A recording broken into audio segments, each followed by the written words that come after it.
ये आ रहा है क्या, x1 m1 divided by m2 किसी का है, सही है। कोई दिक्कत ही नहीं था। देखिए बहुत सिंपल सॉल्यूशन है, इसको दो तरीके से सॉल्व करते हैं। पहला तरीका इसमें है, जैसे m1 m2 मान लेते हैं सेंटर ऑफ मास से r1 डिस्टेंस पर और r2 डिस्टेंस पर है। क्वेश्चन में लिख रहा है कि m1 को डिस्प्लेस कराते हैं टुवर्ड्स सेंटर ऑफ मास, कितना, x1। अच्छा, सेंटर ऑफ मास यहीं पर मिले तो ये एनालिसिस करके बताया जा सकता है कि इसको भी इधर ही शिफ्ट होना पड़ेगा, क्लियर ना। तभी तो इधर से चेंजिंग जो है वो सेंटर मास को फ्री बढ़ा देगा। इधर शिफ्ट कर देंगे तो ओवरऑल इसका भी शिफ्टिंग इधर, इसका भी शिफ्टिंग इधर, तो सेंटर ऑफ मास आगे शिफ्ट कर जाएगा, क्लियर ना। तो अगर आप इधर ले लेते हैं तो आंसर नेगेटिव में आ जाएगा, ऐसा नहीं है। जैसे हमें क्या पता सेंटर ऑफ मास हो सकता है इधर ही शिफ्ट करने से, जैसे ये इधर शिफ्ट हुआ, इसको इधर शिफ्ट करने से सेंटर ऑफ मास ना शिफ्ट करे, तो हम क्या बोलेंगे, मान लेते हैं ये x2 शिफ्ट किया, तो जब यहाँ मान लेंगे तो अब सॉल्व करेंगे तो x2 लास्ट में जो आंसर है वो नेगेटिव आ जाएगा, क्लियर ना। तो अभी इसको जो है वैसे हम लोग जिधर होना चाहिए उधर ही मान लेते हैं, कितना मान लेते हैं, x2। अब यहाँ पर आ गया तो देख सेंटर ऑफ मास से अब डिस्टेंस कितना होगा दोनों मास का, ये हो जाएगा r1 माइनस x1, और ये कितना हो जाएगा, ये हो जाएगा r2 माइनस x2। अच्छा, क्या रूल होता है कि सेंटर ऑफ मास से जो इसका मास जितने डिस्टेंस पर है उसका मल्टीप्लिकेशन सेंटर ऑफ मास से इस मास का जो डिस्टेंस है उसका इससे मल्टीप्लिकेशन बराबर होना चाहिए। अच्छा, पहले वाले में क्या रिलेशन मिला रहा होगा, जब शुरुआत में यहाँ पर थे तो बोलेंगे m1 r1 ये बराबर होगा m2 r2 के। इनिशियल स्टेट में आज जब शिफ्टिंग हो जाएगा तो बोलेंगे अब फिर दोबारा वही रूल लगाएंगे, इसका मास और इसका सेंटर ऑफ मास से डिस्टेंस और इसका मास जो यहां से यहां पर आ गया, इसका मास इसका डिस्टेंस, ये कब, after shifting, after shifting, clear.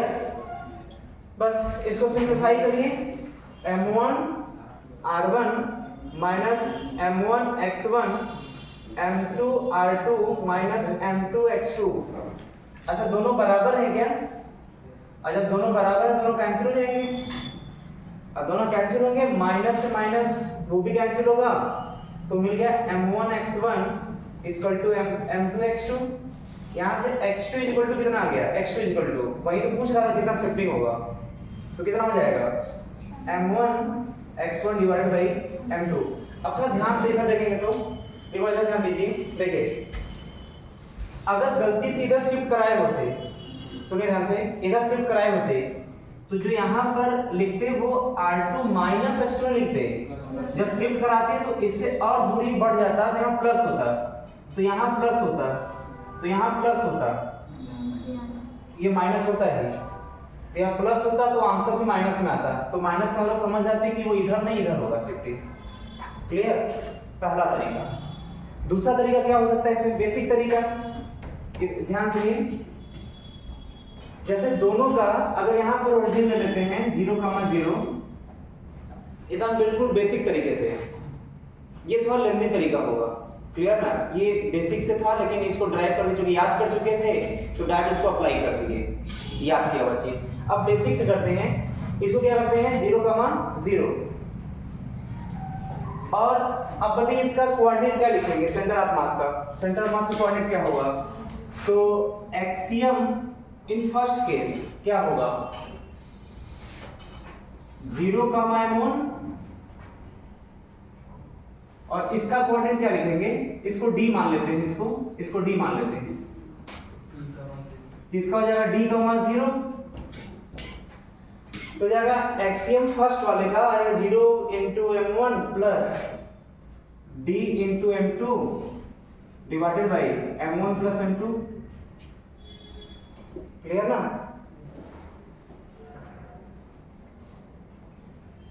यहां से रिजल्ट हम बताना चाह रहे हैं, इसलिए इस तरीके को लगा रहे हैं। ऐसा करते हैं कि इसको जो है हम लोग आएगा, जिससे भी आ जाएगा भाई, सॉल्यूशन से भी आ जाएगा, कुछ भी करेंगे आ जाएगा वो, बस नियम गलत नहीं होना चाहिए, रूल से होना चाहिए।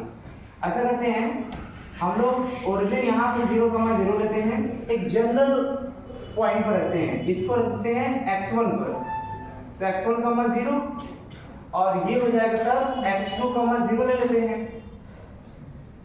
और जो ये सेंटर ऑफ मास है वो एक्सियम हो जाएगा फर्स्ट केस में।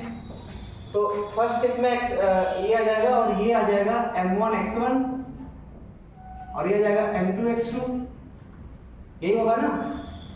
अब सेकेंड शिफ्टिंग करते हैं, इसको जो है इसको यहां से आगे शिफ्ट कर देते हैं एक नए कोऑर्डिनेट पर, और उसको ले लेते हैं x1 डैश, 0 और इसको ले लेते हैं यहां से शिफ्टिंग कहीं आगे, यहां पर वो हो जाएगा x2 डैश, 0। अब क्या लिखेंगे? अच्छा, ये जो कोऑर्डिनेट है वो किसके रिस्पेक्ट में है? ये जो भी कोऑर्डिनेट लिखा जा रहा है वो ओरिजिन के रिस्पेक्ट लिखा जा रहा है, ये जो भी कोऑर्डिनेट है वो किसके रिस्पेक्ट लिखा जा रहा है? ओरिजिन के रिस्पेक्ट में। तो यहां से क्या लिखेंगे? x1 centre of mass second case में वो कितना हो जाएगा? वो हो जाएगा m1 x1 dash plus m2 x2 dash divided by m1 plus m2। अच्छा, इसका क्योंकि सेंटर ऑफ मास नहीं बदल रहा है, सेंटर ऑफ मास जो सेकेंड वाले का है एक्सियम 2 वो पहले वाले पर ही है, इसका मतलब कि यहां से अगर घटाया जाए x centre of mass second minus x centre of mass first वाले का, वो बराबर होगा। अब इसमें से इसको घटाइए, एक रिजल्ट मिलने वाला है, इसलिए हम ये तरीका लगा रहे हैं ना। घटाइए इसको, इसमें से घटा, ये पता है कि 0 आएगा, ये तो पहले जहां था वहीं पर अभी भी है, तो 0 आएगा। लेकिन फिलहाल अभी एक्सप्रेशन देखते हैं क्या आता है। बताइए यहाँ पे इसमें से इसको घटाएंगे तो समझने की कोशिश करिए, m1 x1 dash minus x1 आएगा क्या, plus m2 x2 dash minus x2 आएगा क्या। इसमें जब इसको घटाएंगे तो divided by m1 plus m2, ठीक है। अब बताइए इसको लिख सकते हैं change in position of centre of mass, मतलब सेंटर ऑफ मास के पोजीशन में कितना चेंजिंग आया, मतलब ये आ गया change in position of centre of mass, कितना चेंज किया, वो बराबर हो जाएगा। इसको क्या लिखेंगे? इसको क्या लिखेंगे? पहले यहां था, अब यहां चला गया, यहां था पहले फिर यहां चला गया, तो ये क्या हो गया? Change in position of the first mass, change in position. वही, अच्छा, चेंज इन पोजीशन को डिस्प्लेसमेंट भी कहते हैं क्या, काइनेमेटिक्स में बताए थे। तो चेंज इन पोजीशन को डिस्प्लेसमेंट भी कह सकते हैं, इसका मतलब displacement of the first mass. मतलब अभी फिलहाल मैथमेटिकली लिखते हैं m1 delta x1 plus m2 delta x2। ये क्या है अगर इसको पूछा जाए तो? ये है change in position of second mass, change in position of second mass, उसी को क्या बोल सकते हैं? Displacement of the second mass divided by m1 plus m2। Clear है? अब देखिए यहां से ये तो 0 हो जाएगा, जब ये 0 होगा तो इसको भी इधर मल्टीप्लाई करें 0 हो जाएगा, तो पूरा 0, तो इन दोनों का मल्टीप्लिकेशन 0 के बराबर हुआ। अच्छा, ये दोनों मिल करके 0 कब हो सकते हैं? जब एक पॉजिटिव हो दूसरा नेगेटिव हो। अरे भाई, दो वैल्यू 0 कब हो सकता है? जब एक प्लस में हो दूसरा माइनस में हो, मास तो नेगेटिव हो नहीं सकता, तो अगर एक डिस्प्लेसमेंट पॉजिटिव में आएगा तो दूसरा डिस्प्लेसमेंट क्या आएगा, नेगेटिव में आएगा। तो यहां से ये जो है फॉर्मूला या ये जो एक्सप्रेशन है, प्रोसेस तो है, ये प्रोसेस तो आप यूज करना चाहें तो एग्जाम में जैसे हम यही बोलेंगे कि ये पूरा प्रोसेस मत लगाइएगा, टाइम बचेगा। जब दो मास में से दोनों मास का डिस्प्लेसमेंट शिफ्ट करेगा कुछ न कुछ, तो बोलेगा सेंटर ऑफ मास कितना शिफ्ट हुआ। ध्यान सुनना है, जैसे क्वेश्चन में क्या बोलेगा कि पहला मास इतना शिफ्ट हुआ, दूसरा मास इतना शिफ्ट हुआ, तो बताइए सेंटर ऑफ मास कितना शिफ्ट हुआ, वो भी तो यहीं से आ जाएगा। अच्छा, इस क्वेश्चन में क्या बोले थे कि सेंटर मास शिफ्ट नहीं कर रहा है। अच्छा, सेंटर मास शिफ्ट नहीं कर रहा है तो शिफ्ट नहीं करेगा तो जीरो हो गया, तो इन दोनों का मल्टीप्लिकेशन इसके बराबर। लेकिन ऐसा भी क्वेश्चन अभी जस्ट इसके बाद पूछेंगे, बुकलेट में मिलेगा, क्वेश्चन आया भी हुआ है कि अगर एक मास पे इतना शिफ्ट किया, दूसरे मास पे इतना शिफ्ट किया, तो बताइए सेंटर मास कितना शिफ्ट करेगा, वहां भी यही वैल्यू हो जाएगा। या बोलेगा सेंटर मास इतना शिफ्ट हुआ, एक मास इतना शिफ्ट हुआ, तो बताइए सेकंड जो मास है वो कितना शिफ्ट करेगा। कुछ भी घुमा फिरा कर पूछ सकता है, कोई दो देकर के तीसरे के शिफ्टिंग के बारे में पूछ सकता है। क्लियर ना? तो फाइनली इसको लिखते हुए फाइनल इसको बक्से के अंदर ऐसे घेर देंगे, क्योंकि ये आगे यूज पड़ेगा। ये दोनों प्रोसेस लिख लीजिए।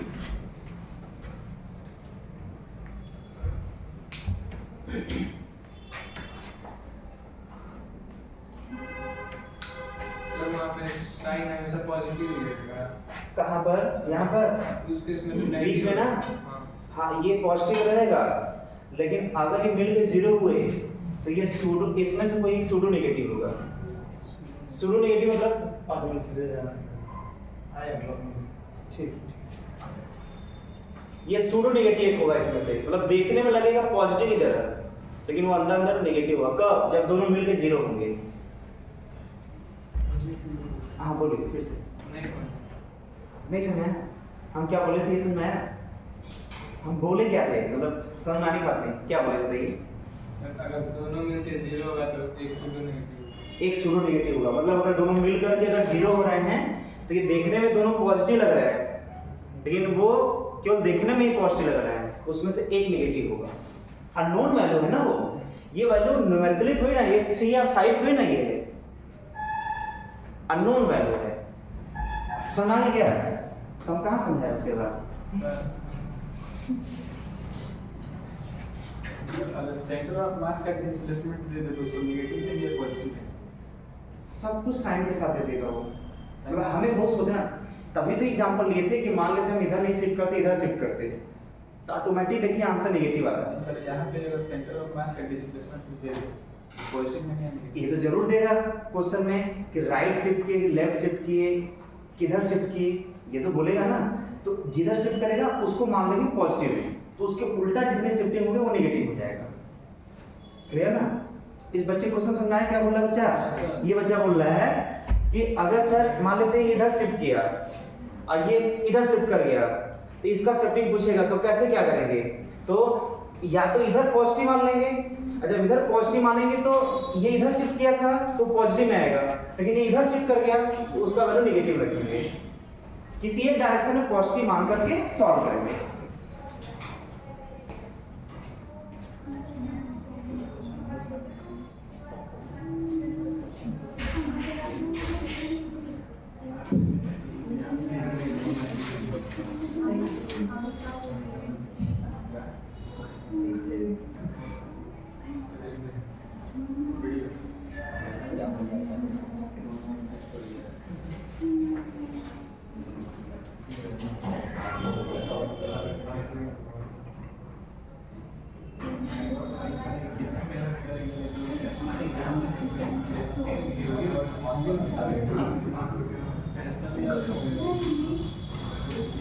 हो गया?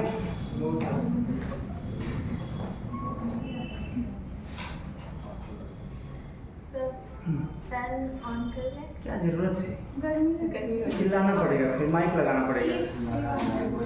ठंड में गर्मी कैसे लग सकता है?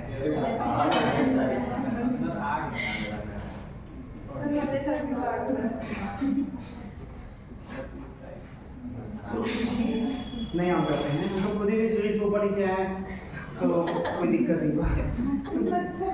परसों दिवाली, अच्छा ऐसा भी है, माइक लगाना पड़ेगा। इधर बीच में बैठ जाइए ना, एसी फिर तबीयत के लिए शुरू।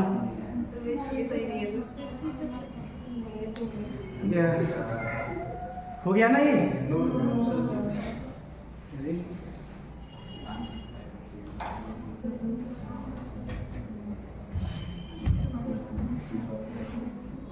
कोई मिठाई देने आया था दिवाली का, कोई बात नहीं, लाते हैं लोग, अगर बच्चा रहेगा तो मिल बांट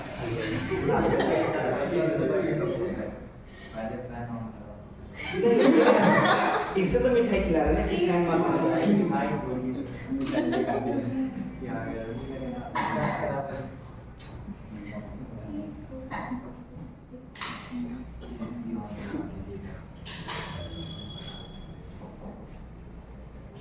हो गया ना?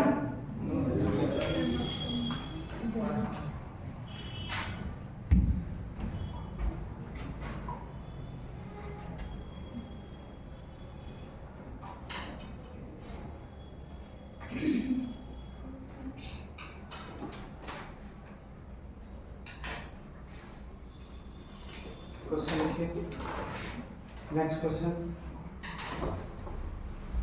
ऑन कर लीजिए, दिक्कत ज़्यादा है तो ऑन कर लीजिए क्या, ठीक है। क्वेश्चन लिखिए, 2 masses, अब इधर लिख रहे हैं क्या? इसके बाद आगे सॉल्व किए कि नहीं, कि बस यहीं पे स्टॉप हो गया? क्यों? इस क्वेश्चन का सलूशन था ना, तो जब ये 0 होगा इस वाले केस में तो जाएगा m1 delta x1 plus m2 delta x2, ये दोनों मिलकर 0, और यहाँ से क्या निकलना था, डिस्प्लेसमेंट ऑफ सेकेंड वाले का इज इक्वल टू जाएगा minus m1 delta x1 divided by m2, यही रिजल्ट आ जाएगा। ये दिया हुआ है, शिफ्टिंग ऑफ फर्स्ट मास दिया हुआ है x1, और माइनस ये बता रहा है कि उसके अपोजिट में डिस्प्लेसमेंट होगा।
ये लैंग्वेज के फॉर्म में नहीं लिखवा रहे हैं, इसको जो है आप डायरेक्ट जो है इसमें समझ लीजिएगा डायग्राम से ही कि इसको किधर किधर शिफ्ट कराया जाए।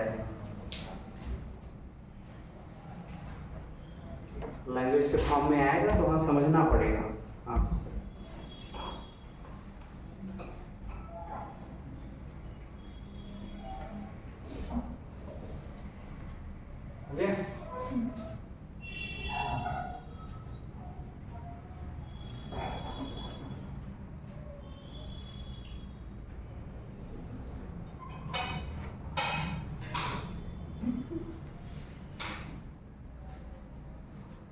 फाइंड शिफ्टिंग ऑफ 7 kg मास। भले हम इंडिकेशन राइट डायरेक्शन दिए हैं, वो राइट लेफ्ट कहीं भी डिस्प्लेस हो सकता है। फाइंड शिफ्टिंग ऑफ 7 kg मास।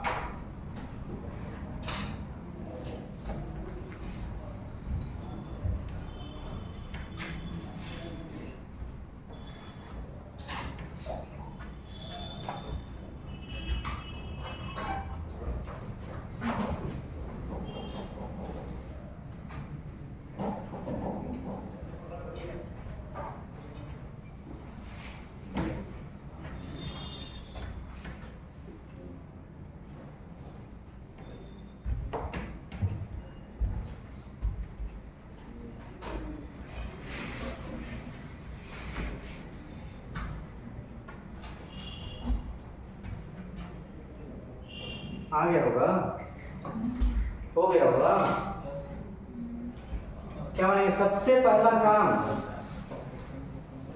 इधर किस डायरेक्शन में पॉजिटिव मानना है और किस डायरेक्शन में नेगेटिव मानना है, सबसे पहला काम ये करेंगे। बिना उसके सॉल्यूशन गलत आ जाएगा। सबसे पहला काम क्या है?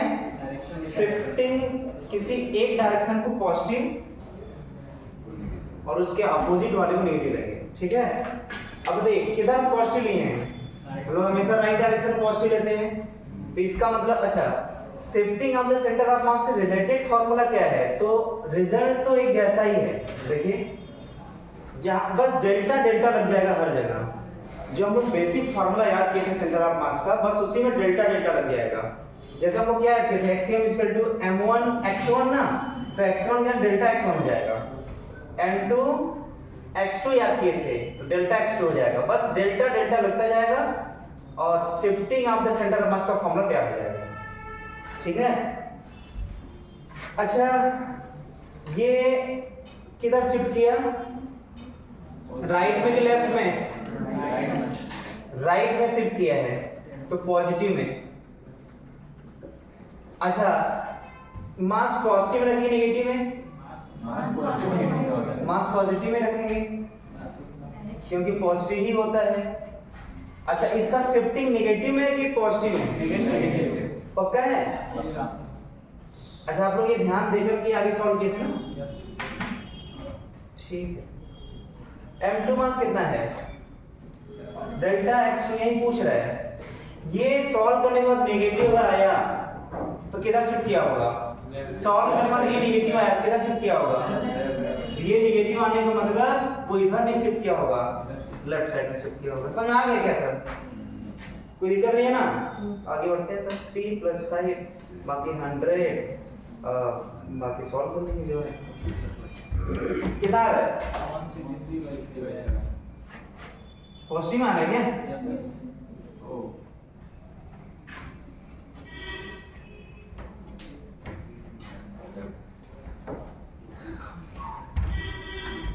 पॉजिटिव आ गया, नेगेटिव आता तो और सीखने को मिलता, उल्टा मानते हम लोग। कोई बात नहीं, अगले पॉइंट पर आते हैं। अगला question, find centre of mass.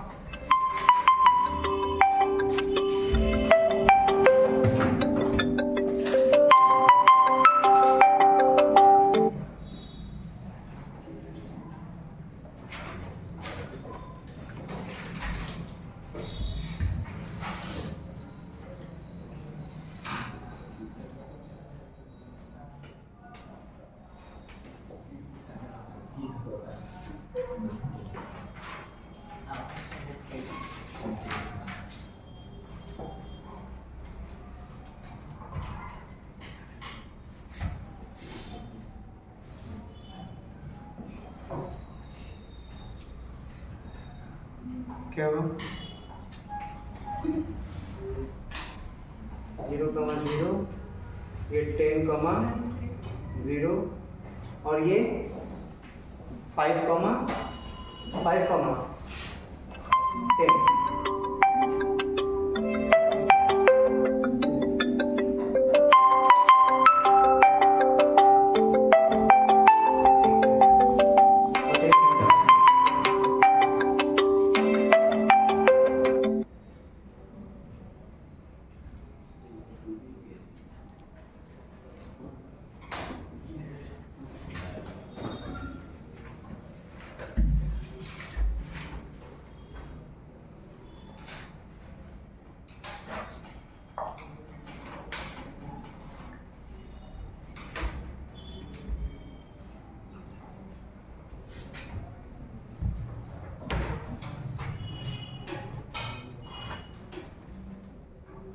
Centimetre दिया हुआ सर, यहाँ पे सेंटीमीटर लिख लेते तो फिर वो वहाँ पे लिखना नहीं पड़ता।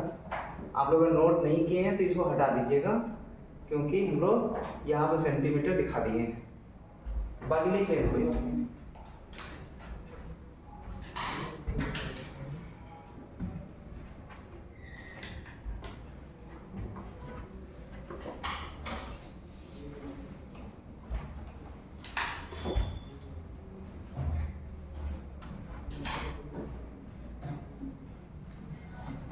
क्या हुआ? एक्सियम कितना आएगा बताइए, कैसे लिखेंगे? सबका कोऑर्डिनेट क्लियर है? तो क्या करेंगे, m1 x1 इसको मान लेते हैं m1 m2 m3, तो जाएगा एक्सियम इक्वल टू m1 कितना होगा m इंटू 0, m2 कितना होगा m। और कोई इससे भी आसान तरीका सोचा है क्या? इससे भी कोई आसान तरीका दिमाग में आ रहा है क्या? अगर इस क्वेश्चन को करवाना ही होता तो ऐसा क्वेश्चन तो करवा चुके थे स्टार्टिंग में ही, क्लियर ना? नीचे वाले दोनों का सेंटर मास 5 हो जाएगा। बस ये चीज हमें क्वेश्चन इसमें थोड़ा शॉर्टकट अप्रोच करिए। ये तरीका तो है, बेसिक तरीका है, एकदम लेंथी तरीका, बेसिक तरीका आना ही आना है। दूसरा तरीका क्या है, तो देखिए m का सेंटर ऑफ मास, जो दोनों मास सेम है तो पक्का है कि इसका सेंटर ऑफ मास बीचों बीच होगा, 5,0 पर होगा। और टोटल इसका मास कितना होगा m 2m। अब देखिए 2m कितने डिस्टेंस पर, y कोऑर्डिनेट 10। तो देख इसका सेंटर ऑफ मास यहाँ पे होगा, कितना मास होगा 4m। m और m का टोटल मास यहाँ लाई करेगा, तो 2m 4m। और कितना ऊपर लाई करेगा, तो क्योंकि दोनों मास सेम है तो बीचों बीच होगा मिड पॉइंट पर, तो 10 का मिड पॉइंट 5 होगा, मतलब इसका कोऑर्डिनेट सेंटर ऑफ मास आएगा 5,5 सेंटीमीटर। ये आंसर नॉर्मली शॉर्टकट तरीका है, हम कैलकुलेशन से बच जाएंगे। तो एग्जाम में कभी आएगा तो कभी शॉर्टकट भी थोड़ा सोच लेंगे इस टाइप का।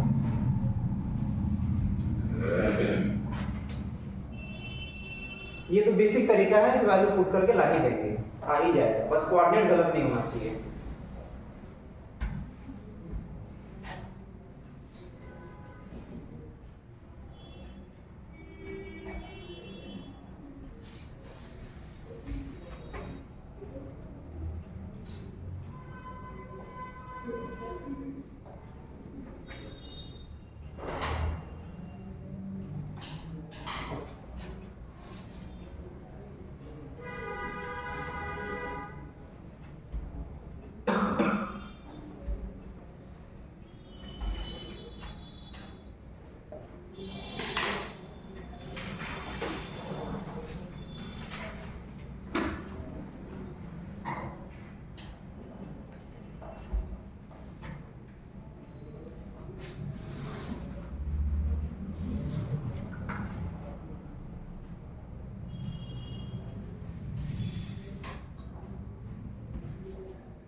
देखिए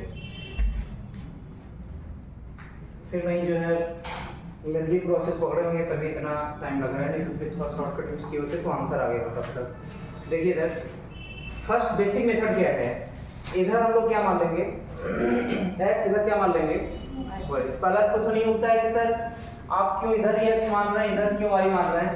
हम तो इधर y और इधर x मान लेंगे और ये मान लेंगे हम 10 सेंटीमीटर और इसको मान लेंगे 10 सेंटीमीटर। तो ऐसा भी सिस्टम माना जा सकता है, लेकिन हम लोग हमेशा आगे भी ध्यान देंगे कि हम लोग x एक्सिस और y एक्सिस इस तरीके से लेना चाहते हैं कि ज्यादा से ज्यादा मास उस एक्सिस पर ही लाई कर जाए। ये बात समझ में आया क्या बोलना है? ऐसा फायदा क्या होगा उससे, जैसे ज्यादा से ज्यादा मास अगर उस एक्सिस पर लाई कर जाएगा तो किसी एक कोऑर्डिनेट से हम लोग बच जाएंगे। जैसे एक जगह ओरिजिन ले लिया 1 kg पर, उसका दोनों x और y कोऑर्डिनेट 0 हो गया तो कैलकुलेशन थोड़ा कम हो जाएगा। ये y पर लाई कर गया तो x वाला से बच जाएंगे कैलकुलेशन में, x वाला यहाँ 0 हो जाएगा, यहाँ y वाला। इसको ध्यान देना है, नहीं तो हम लोग एक्सिस इधर x इधर y भी ले सकते थे, वो कॉम्प्लिकेटेड होगा। ठीक, तो अब इसमें जो लेंथी प्रोसेस है थोड़ा बेसिक तरीके से, तो सबका कोऑर्डिनेट लिख दीजिए 0,0 इसका। अच्छा, वो डायगोनल का डिस्टेंस दिया हुआ है 200 मीटर। ये तो और दिक्कत है कि डायगोनल दिया हुआ है a√2, तो a कितना होगा, तो a हो जाएगा 100√2 हो जाएगा। तो मतलब इस तरीके से फिर 100√2 यहाँ पर कॉमा 0 वगैरह वगैरह, फिर यहाँ पर कोऑर्डिनेट, फिर यहाँ पर कोऑर्डिनेट। क्लियर ना? तो ये तो कैलकुलेशन के बेस पे हर बच्चा कर लेगा। इसका क्या शॉर्टकट अप्रोच हो सकता है आसानी से, ऐसा करते हैं कि इसको एक ले लेते हैं 1 kg को, तो इसका centre of mass same mass है तो बीच में लाई करेगा, तो टोटल मास कितना आएगा इसका 2 kg। इन दोनों का टोटल मास 2 kg बीचों बीच आएगा, और इस 2 kg और इस 2 kg का दोनों सेम मास है तो इसका भी सेंटर ऑफ मास इन दोनों के बीच में आएगा 4 kg। अच्छा, यहाँ पर ये टोटल कितना होगा 100, तो ये कितना हो जाएगा 50 सेंटीमीटर, क्योंकि टोटल 200 है तो ये 100 हो जाएगा आधा, और आधे का भी आधा। अच्छा, ये 4 kg और ये 4 kg, अब ये भी कैंसिल हो गया, मतलब ये भी शिफ्ट हो गया यहाँ पर। अब 4 kg अब कितने डिस्टेंस पर बचे 150 सेंटीमीटर पर, 150 सेंटीमीटर का 4 kg तो फिर हाफ पर आएगा, हाफ पर आने का मतलब 75 पर, तो यहाँ से 75 सेंटीमीटर यहाँ पर सेंटर ऑफ मास लाई करेगा। नोट कर लीजिए, वो फर्स्ट प्रोसेस बेसिक है, वो कभी गलत नहीं होने वाला, लेकिन टाइम खा जाएगा एग्जाम में। ये टाइम नहीं खाएगा, तुरंत आंसर ला देगा। क्या दिक्कत है? कितना आया था लेंथ, इसका साइड लेंथ कितना आया था 100√2 आया था, तो इसका कोऑर्डिनेट हो जाएगा 100√2, 0, इसका जाएगा 100√2, 100√2 सॉल्यूशन जो आया उसका। अच्छा, इसका कोऑर्डिनेट लिखना है तो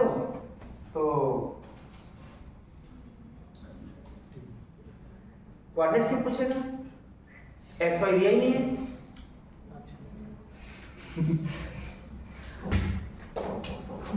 क्वेश्चन में था 4 kg से कितने दूर पर सेंटर ऑफ मास होगा, लेकिन फिर आप क्वेश्चन पूछना चाहिए था आपको कि सर अगर दे दिया तो क्या कर सकते हैं तो सही बात है, दे दिया तो, लेकिन कोऑर्डिनेट नहीं दिया, मतलब एक्स वाई दे करके अगर कोऑर्डिनेट पूछ दिया तो तब तो कुछ निकाल लेते हैं। ऐसे तो इसका आ रहा है 75√2/2 x एक्सिस में, और y में आ रहा है 125√2/2। 75 का तो वही तरीका लगाएंगे। एक और तरीका है, जैसे तब अगर उसको यहाँ से पूछना होगा तो ये 100√2 नहीं देता, तब इसी का वैल्यू अच्छा वाला देता, कोई बढ़िया सा, क्लियर ना, उसी का बढ़िया वाला कुछ वैल्यू देता कि जल्दी न्यूमेरिकल वैल्यू सॉल्व हो जाता। तो अगर सर आसान दे दिया तो कोऑर्डिनेट कैसे लिखेंगे सर, आप ये बताइए पहले ना, कोऑर्डिनेट कैसे लिखेंगे, चलिए बताइए आप लोग। यहाँ से डिस्टेंस तो पता चल गया, कोऑर्डिनेट कैसे लिखेंगे?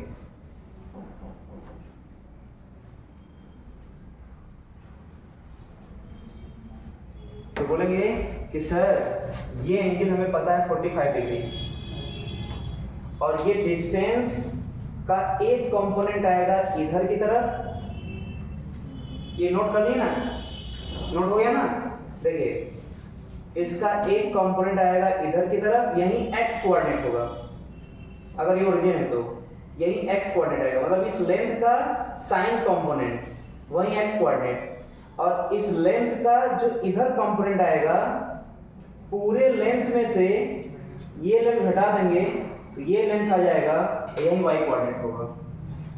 अगर भाई फंस रहे हैं तो उसे निकलना भी तो जरूरी है, ऐसा थोड़ी कि हम जो करा रहे हैं वही आएगा ही एकदम बिल्कुल। तो ऐसा आया तो ऐसे सोचेंगे, क्लियर ना। एक और लास्ट इसी टाइप का दे रहे हैं, लगाइए दिमाग थोड़ा, सोचिए शॉर्टकट में। अच्छा हम हिंट कर दे रहे हैं, शॉर्टकट में सोचना है।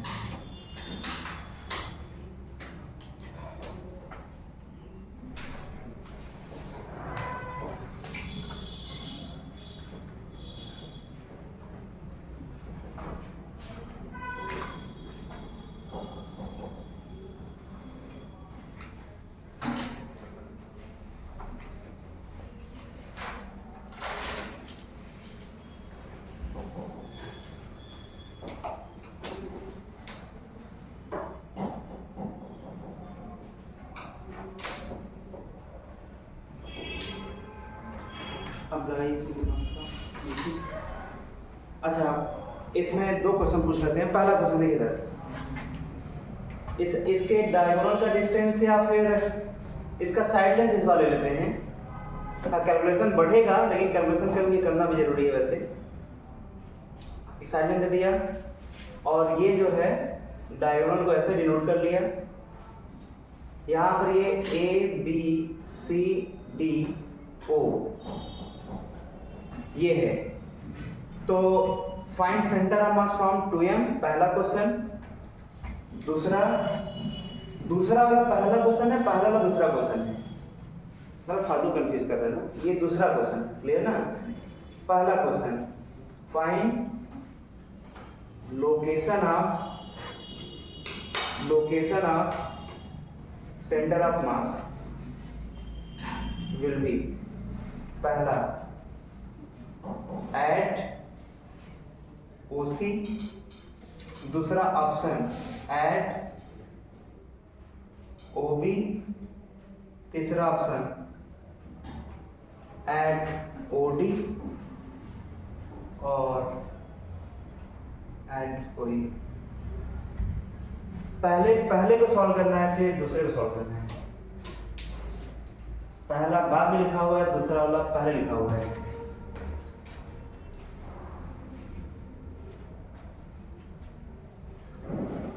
साइड लेंथ यही है। हाँ साइड लेंथ ए दिया हुआ है, तो कैलकुलेशन थोड़ा बहुत बढ़ेगा।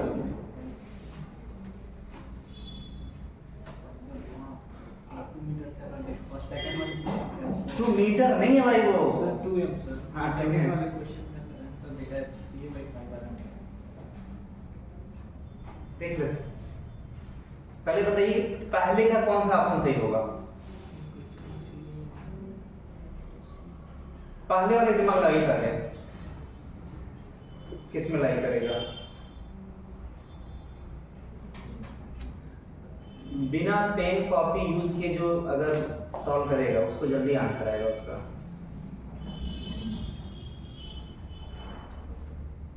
2 मीटर से 5 A root 3/6। हम पहले का पहले बोलना है ना सॉल्व करने के लिए। और नीचे है।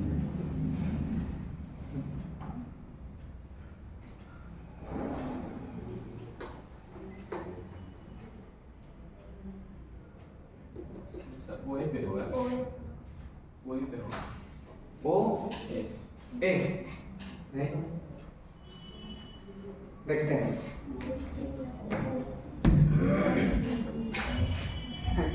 इसको जो है M और M दो पार्ट में बांटिए।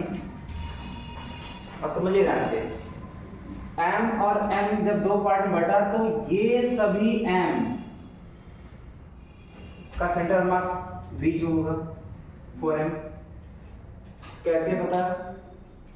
इन दोनों का सेंटर ऑफ मास यहीं पर आएगा, इन दोनों का सेंटर ऑफ मास यहीं पर आएगा।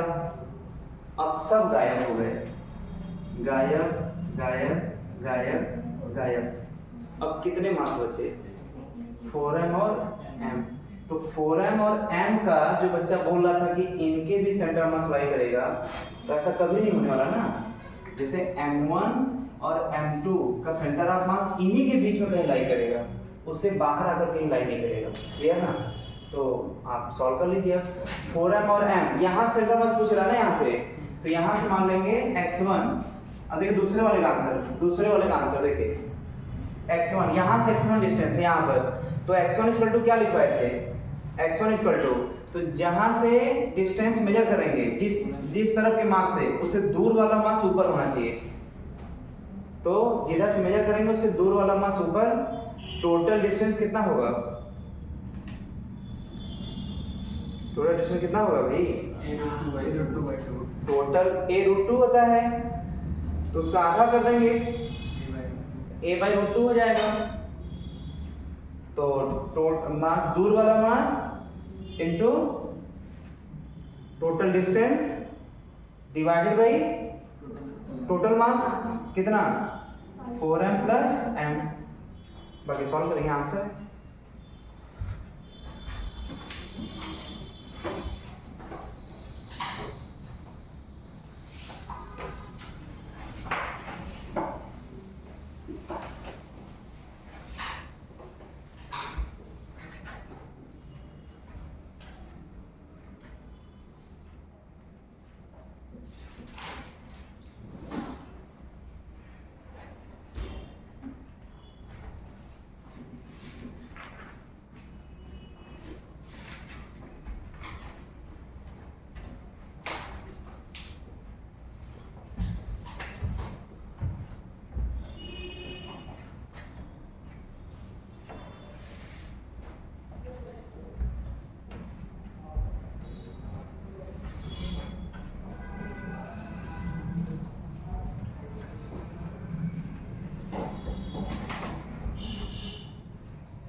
हेडिंग दीजिए continuous mass distribution.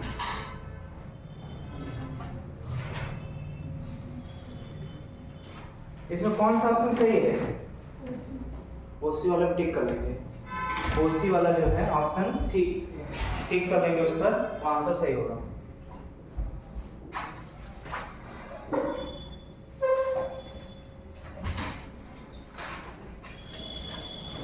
Continuous mass distribution का मतलब ये हुआ कि ऐसा बॉडी जिसमें मास जो है वो हर जगह कंटिन्यूअस तरीके से फैला हुआ है, डिस्क्रीट मास मतलब अलग अलग मास जो है वो नहीं है। तो अब इस केस में कैसे जो है हम लोग सेंटर ऑफ मास निकालेंगे? तो यहाँ पर भी एक्स वाई एक्सिस लेंगे, सबसे पहला काम तो ये होगा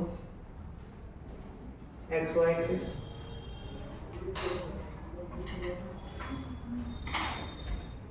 इसके पहले जो डिस्क्रीट मास थे, अलग अलग मास थे, वो पॉइंट पर रखे हुए थे।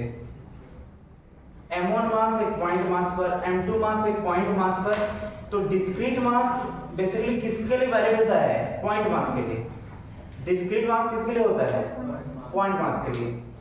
यहाँ पर पॉइंट मास तो है नहीं, ये किसी एरिया में, वॉल्यूम में, लेंथ में फैला हुआ है। तीन कैटेगरी हैं। ये मास जो है किस में फैल सकता है?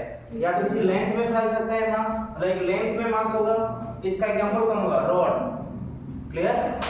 किसी एरिया में मास फैल सकता है, इसका एग्जांपल कौन होगा? स्क्वायर प्लेट, रेक्टेंगुलर प्लेट या कोई भी इस टाइप का प्लेट। और किसी वॉल्यूम में उसका क्यूब, क्यूबॉइड, कोन वगैरह वगैरह, सॉलिड का हेमिस्फीयर। तो यहाँ पर करते क्या है कि जब कभी भी कंटीन्यूअस मास डिस्ट्रीब्यूशन आएगा तो वहां पे कोई एक पॉइंट मास लेंगे, क्योंकि हमें पता है कि सेंटर ऑफ मास का फार्मूला किसके लिए वैलिड होता है? सेंटर ऑफ मास फार्मूला किसके लिए वैलिड होता है? पॉइंट मास के लिए। तो हम लोग क्या लेंगे पहले? Point mass. अच्छा, जो कि टोटल मास अगर m होगा तो उसमें से एक छोटा सा टुकड़ा लेना है, तो छोटे से टुकड़े का मास कितना होगा, dm, छोटा सा मास, और इस छोटे से मास का पोजीशन क्या होगा, r। अच्छा, इस r पोजीशन का भी दो कंपोनेंट, या अगर 3D में बात करेंगे तो तीन कंपोनेंट होगा। एक होगा x वाला पार्ट, दूसरा होगा y वाला पार्ट, और तीसरा होगा z वाला पार्ट। क्लियर ना? अगर x y z तीनों एक्सिस है तो यहां पर क्या करेंगे, डिस्क्रीट में क्या करते थे, था उससे रिलेट करके चलना है इसको। डिस्क्रीट में ये करते थे,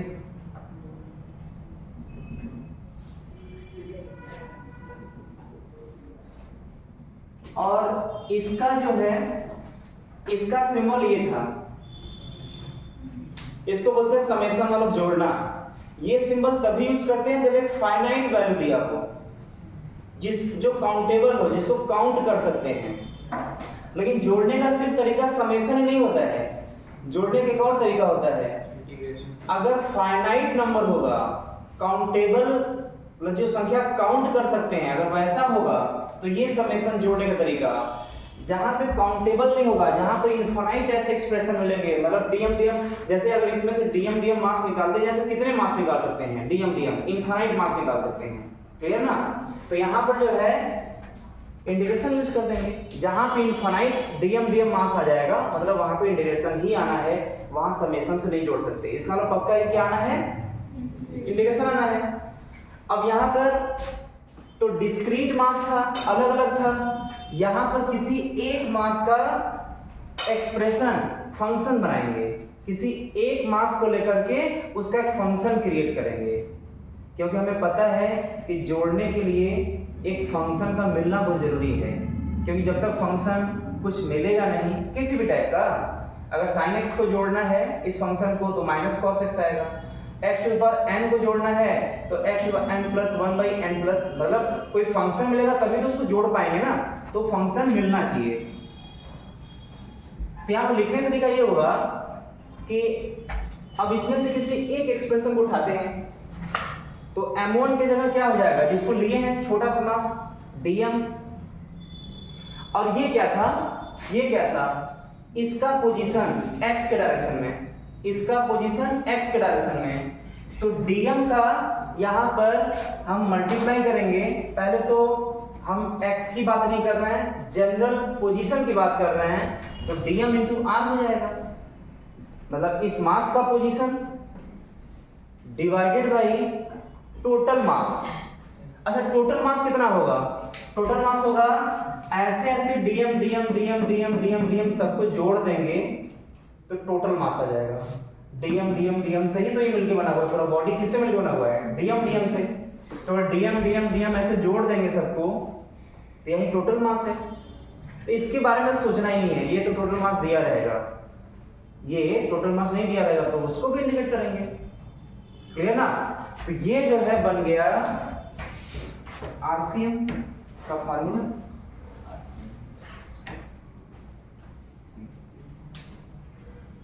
अच्छा, अगर केवल जैसे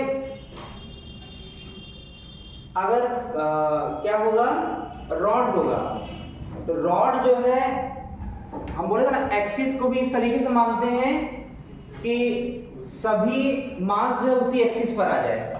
तो अगर रॉड दिया रहेगा तो क्या लगता है कि यहां पर हम लोग ऐसा गलती करेंगे क्या, x इधर मान लेंगे, इधर y मान लेंगे, बहुत कॉम्प्लिकेटेड हो जाएगा। हम यहाँ पर रॉड के लिए कैसा मानना ज्यादा सही समझेंगे, इधर x और इधर y। क्लियर ना? तो किसी एक डायरेक्शन में आ जाएगा, x में आ जाएगा, तो या तो x में आ जाएगा तो y में। इसमें लीनियर जो चीजें होगा वो किसी एक एक्सिस में होगा। अच्छा, अगर कोई एरिया में मास फैला होगा तो कितने एक्सिस का जरूरत पड़ेगा, दो एक्सिस का, x और y का। अब वही किसी स्फीयर का निकालना होगा तब x y z तीनों एक्सिस कोऑर्डिनेट का जरूरत पड़ेगा। तो यहाँ पर मान के चल रहे हैं किसी 3D का है ये, जो हर जगह फॉर्मूला वैलिड होने वाला है, 1D 2D 3D सबके लिए। और हम लोग के अब आते हैं नीट और अपने सिलेबस के बेस पर कि हम लोग के सिलेबस में कहाँ तक क्या लिमिटेशन इसका है। तो इसका लिमिटेशन केवल एक क्वेश्चन से शुरू होता है और उसी क्वेश्चन तक खत्म हो जाता है नीट के बेस पर। वो क्वेश्चन हम करवाते हैं, वो लीनियर में। क्लियर ना? एक क्वेश्चन से स्टार्ट होता है, उसी से खत्म हो जाता है वो। तो पहले इसको लिखिए फिर आगे बढ़ते हैं। अगर बोल दिया हमने कि ये लिमिटेशन है ना, तो 99.99 कंडीशन यही वैलिड होगा जो हम बोल रहे हैं। एक्सेप्शनल है कभी ऐसा क्वेश्चन दे दिया 0.001% कि इससे हट के कुछ आ जाए, आ भी सकता है, लेकिन वही परसेंटेज है आने का। क्लियर ना? इसको नोट करके फिर आगे बढ़ते हैं।